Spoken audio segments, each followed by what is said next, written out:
What is up, guys? Thank you for checking out another GuidoStackin video. Today we're going to talk about 20 francs and why you should be stacking them.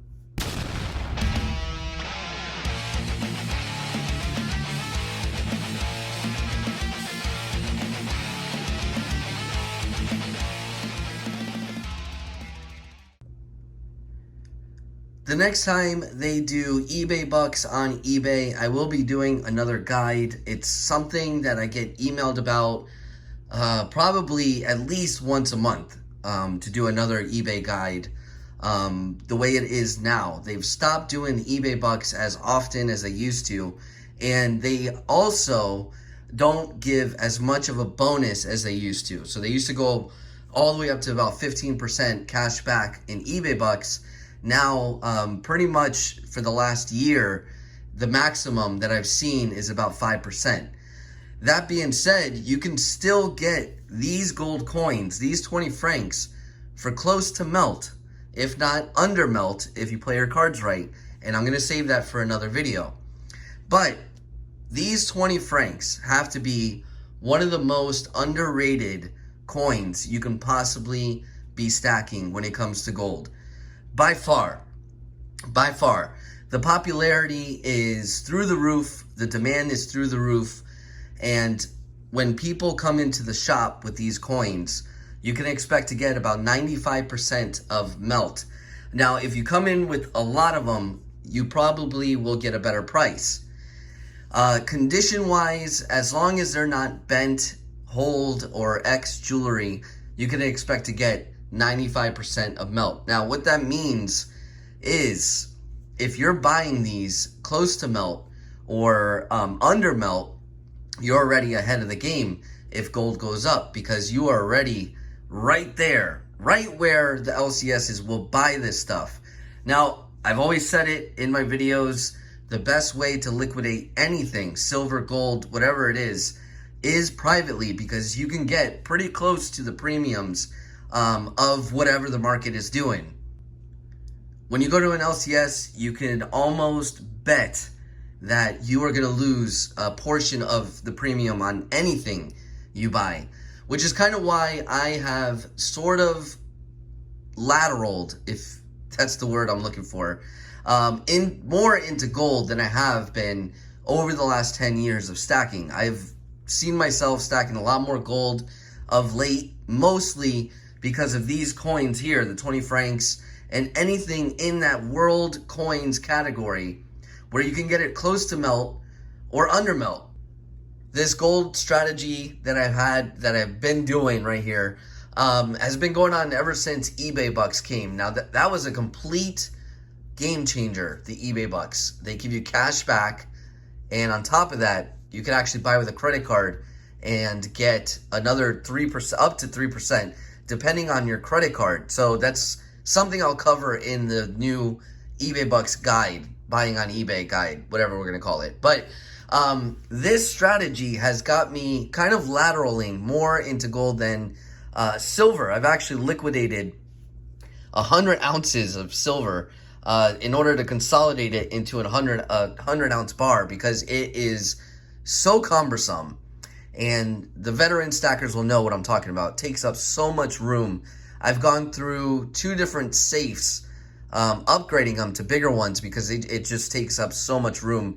And I'm kind of to the point where I don't really want to buy a bigger safe. So I've started to kind of, I find myself buying more gold because of the eBay bucks, because of getting the cash back with the credit cards. And because of what I said, you can get it close to melt. You can get it, if not at melt. And that is a great deal compared to the premiums of silver. If you look, pretty much the cheapest silver you can buy is about $3 to $3.50 over spot. That is the cheapest right now. So if you compare that $3.50 to getting it pretty much at cost, it's a big difference. It will substantially add up just by one of these coins. So equal value, let's just say, $360 for one of these 20 francs today versus $360 in silver, which I'm going to do the math and I'm going to show you what exactly you're losing if you were to trade right away. So buy it and then go directly to an LCS and sell it, okay? Obviously, we can't predict the future. We don't know if silver's going to go up. We don't know if gold's going to go up. We don't know if they're going to go down. So this is just to put it in perspective, how much in the hole you're putting yourself by deciding to go with silver instead of this type of gold. That is the sake of the video, basically. The whole point of the video. Basically, trying to argue why you should be buying these 20 francs and other coins like them. So let's break it down real quick. Like I said, you just bought them, 13.5 ounces of silver. That's how much you can get today in today's market, 13.5 ounces of silver for $360. So $13.50 times $23, which is basically spot. And that is $310.50. So you are essentially losing $49.50 right off rip by buying silver versus these coins here. Now we're going to break it down with the 20 francs. What's going to happen? You bought it today, and now you're driving to the LCS. 360. These aren't exact numbers, guys. I'm kind of ballparking it from what I remember at the shop today. So 1780 times 0.1867. That is $332.32. That is how much these melt for. Okay? That is exactly what they melt for. So you're going to get 95% of that times 0.95. You're going to get $315 per coin here. Now, for face value, just looking at it, right? I'm talking eBay bucks. This is the whole formula to make this work. Has to incorporate, one, a credit card that gives you some sort of cash back, and two, the 5%, which is the bare minimum that eBay is doing at the moment, cash back. If not, it doesn't make sense. Outright, it doesn't. So that is an essential part of this formula that I'm trying to tell you guys. So keep that in mind. So now let's kind of factor all that in. We're going to factor all that in. 360 is what you can get them for on eBay. Times 0.05, 5%, you're getting $18 off. So 360 minus 18, we're getting closer. We're at 342, which is about $10 over melt. Now we're going to go back to 360 again here. 360 times 0.02. Let's just say you get 2%. I happen to have a card, which I do recommend. It's the Bank of America rewards card. There's a loophole that I'm going to show you guys in the eBay guide that you can get 3% on these purchases. But for the sake of argument, we are going to go with 2%, which is kind of in between 3% and then some credit cards have 1%. I don't think there's any that have the 2%, but we're going to go right in between.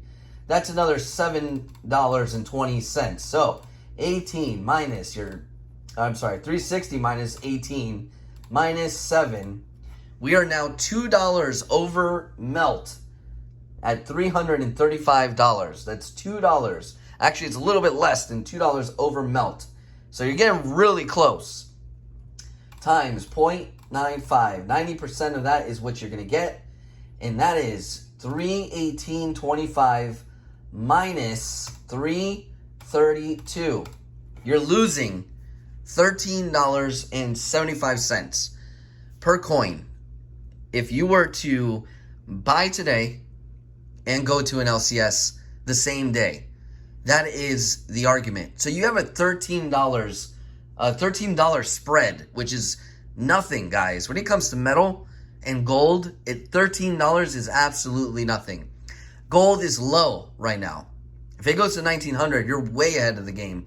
Silver would have to go up about $1.50, which is totally feasible, don't get me wrong, in order to make up, for you to break even on that $360 purchase. It would need to go up another $1.50. So with this math in mind, I'm not saying to only buy 20 francs or any of these LMU coins, world gold coins that qualify for eBay bucks, but when it comes to the premium of silver at the moment, these gold coins are by far going to get you a lot further with your money. If you can stretch a $360 buy on anything today, it should be on the gold, and it should be during the eBay bucks. And the reason why I'm stressing this so much, and I've been stressing it for years now, is because silver, there's no deals on silver when there's eBay bucks. None. There's no deals. You might be able to get that 2% from your credit card, but on eBay, if you notice, the premiums are even higher than what the dealers are selling it. So you got to remember, people that are selling silver, if you're going to buy from a small LCS that is selling silver on eBay, they are getting hit with at least 9% at the bare minimum. And that's if they are a top seller on eBay. APMEX, Liberty Coin, JM Bullion exchanges, those guys have a specific deal with eBay where they don't have to pay those fees. So if you notice, if there's a sale on these 20 francs, if you go on eBay, if you go on to their website, I should say, you'll see that they're also on sale on their website. But when you factor in the 2% or the 3% with the credit card plus the eBay bucks, it's always going to work out better, even if the eBay price is a little bit more expensive than buying directly from APMEX or JM Bullion or any of these guys. Another little thing of advice that I can give you, if you plan on buying something, if you see something as a good deal, there's a pretty good chance there's almost the same deal, if not better, somewhere else. So if you're focusing in on these 20 francs, you see a really good deal. Let's say they dip at, I don't know, 350 or 355. So a little bit off. It's always good to look around because it just so happens that sometimes other dealers will have a good price on the same thing. It's always good to shop around on specific things that you are kind of zeroing in on, because you could always find a better deal. And you want to make sure that you do have the better deal. So these 20 francs, they are 5.8 grams. If you're comparing them to a 5-gram bar that's in an assay, the premium is much, much lower on these coins. Much lower. They're 90% gold, which is kind of what goes against them a little bit, versus a pure 5-gram bar. Another thing that pretty much brings down the price of these, which is good. It's not a bad thing. It's a good thing that they're 90%, because that's kind of what makes them affordable and close to melt. That's exactly what it is. They didn't need to be refined. They're older coins. Things like that. People are not making them. There's no more labor involved in these coins. Take out the labor and you've got cheap gold. Now, those 5-gram bars, those 2.5-gram bars, they're pure gold. They're still being manufactured. You're paying for the assay. It's factored in. So all of that gets tacked on to what? The premium. The labor that had to go into it, the refining that had to go into it, the pouring, the stamping, the plastic, the materials, putting it in the plastic, putting in a serial number, etc. I could go on and on and on. You are paying for every single step that goes into that 5-gram bar. Here, another thing, the last thing, in comparison to the 5-gram, 2.5-gram, all those bars, there are counterfeits of those bars. And this is a video that I will be doing at some point. Perth Mint has a lot of those counterfeits. They counterfeit the assay, they counterfeit the bar, obviously. They counterfeit it all. And the worst part is when someone comes in to our shop, sometimes the plastic, and they do it on purpose, the plastic that's protecting the bar itself is so thick that the sigma can't get a good reading, or it'll give you a good reading, but it's only because the plastic is kind of obscuring it just enough to give you that positive, in the bracket, pure gold reading. With these gold coins, and this is something that you learn over the years, so working at an LCS, the owner of the LCS can look at these coins and know that they are real because they are actually stamped. They are actually pressed. You can tell the difference between a coin that has been, and this is how we kind of differentiate between a counterfeit Morgan and a real Morgan, is the fact that the Chinese fakes are not stamped. They are not made like the actual Morgans were made. They are not made like coins are made. They're not pressed with the die. They are basically casted in a way where it is still very hard to tell to any of us normal people that don't have that eye of years of looking at coins, years and years and years. Eventually your eye starts to pick up on little things like that. So these are pressed with a die. So if there were any fakes, it would be very, very easy to tell. And it's just 2 seconds of looking at these, and basically the owner of the LCS would know that it is a counterfeit coin. And believe it or not, because they are 90% gold, there's a certain color of 90% gold that is pretty difficult to mimic. So that's another deterrent, believe it or not. So the fact that they're 90% is actually one of the things that make them less counterfeited than any of those new bars. And you gotta kind of think like a counterfeiter, I guess, because it's just a lot easier to counterfeit a little bar and get just that right color of gold rather than get that reddish color of these. It's just really hard to get that. So some of these have like a reddish hue from the copper that's mixed in, a really beautiful color. They're technically 22 karat, but there's more that goes into it. Like I said, the stamping from the die, the diameter of the coin, the weight of the coin, the fact that they are not in a plastic card is a huge deterrent as well. It's just so much easier and more worthwhile to get those fake assays with the gold bar in them than this is. It's way easier to fool somebody when something is in an assay. You think it's actually protecting you, but it's actually doing the opposite because, like I said, it is preventing you from being able to test it correctly and to really look at it and feel it and weigh it. So 3 deterrents that you could possibly do are all being obscured by the fact that they are in a card. So anyways, guys, I love the 20 francs and you should too. That is the point of the video.